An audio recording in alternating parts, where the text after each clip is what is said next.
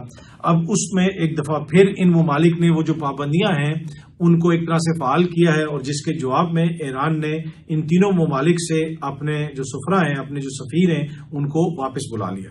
پاکستان کے کچھ سیلرز جو ہیں وہ یمن میں پھنسے ہوئے تھے گزشتہ چند دنوں سے، اور بار بار اس طرح کی خبریں آ رہی تھیں، سوشل میڈیا پہ ویڈیوز وغیرہ بھی آ رہی تھیں، یہ سامنے آپ دیکھ سکتے ہیں۔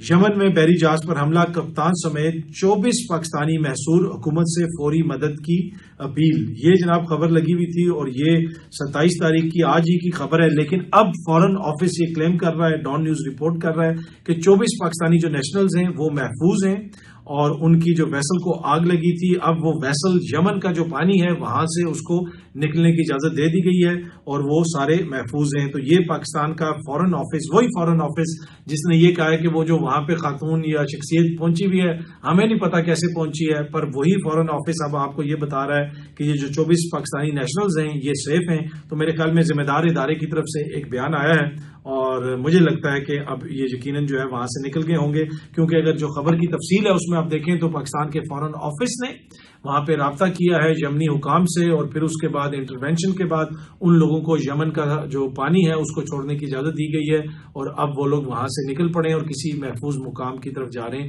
تو امید ہے کہ جو بہت جلد جو ہے یہ لوگ کسی محفوظ مقام پہ پہنچ جائیں گے، اور جس طرح فورن آفس نے بتایا کہ 24 پاکستانی نیشنلز جو ہیں وہ سیف ہے اور ساؤنڈ ہیں، اور ہم امید کرتے ہیں کہ جلدی اپنے پیاروں کے ساتھ ان کی ملاقات بھی ہو جائے گی۔ بہت جلدی آپ سب دوستوں سے دوبارہ ملاقات ہوگی۔ Thank you very much.